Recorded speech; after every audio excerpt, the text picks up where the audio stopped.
Hi, I'm Pat Kelly.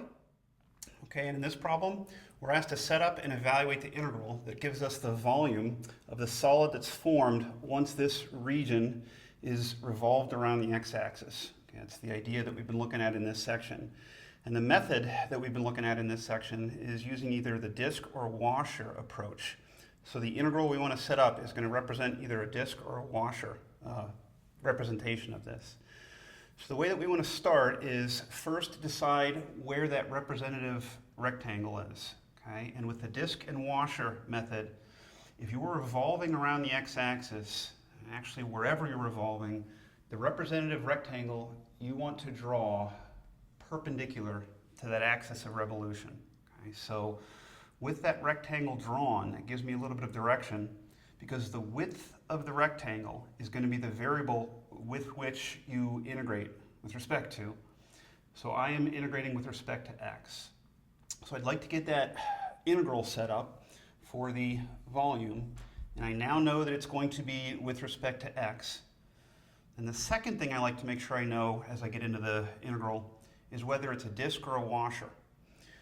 To decide whether it's a disk or a washer, you really kind of have to visualize that representative rectangle being spun around that axis of revolution. So I'll try to draw this over here. The top of that rectangle up here is just getting spun around.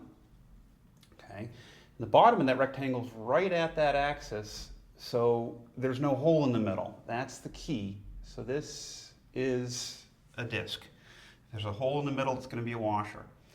Now that I know that it's the disk method integrated with respect to x, here's my formula.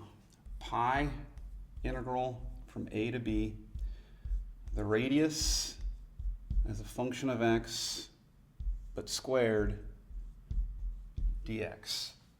And now we just have to put in the particulars.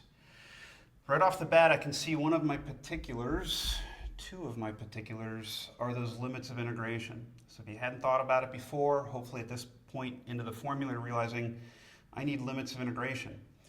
Those come from, well, if I'm integrating with respect to x, those come from your lowest x value for a and your highest x value for b. So this integral is going to go from 1 to 4. Okay, next thing is that capital R in this formula is the radius of this disk. So I need to figure out how to express this radius, center of the disk up to that outer edge. That radius came from right here, which is just the height of my curve, which is just my function. So that capital R of x is square root of x. It's squared though, it's part of the formula, dx.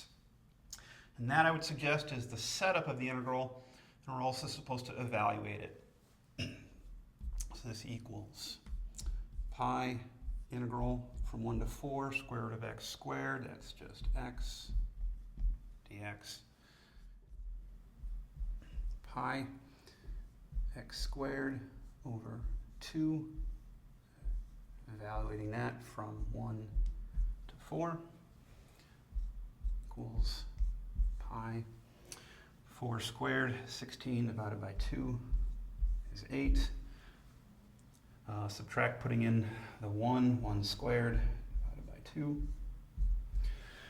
Okay, so I guess this is 16 halves minus 1 is 15 halves, about 15 pi over 2. I think I like that as an answer. That gives us our volume if that region is spun around the x-axis. Okay. Thanks, and hope that helped.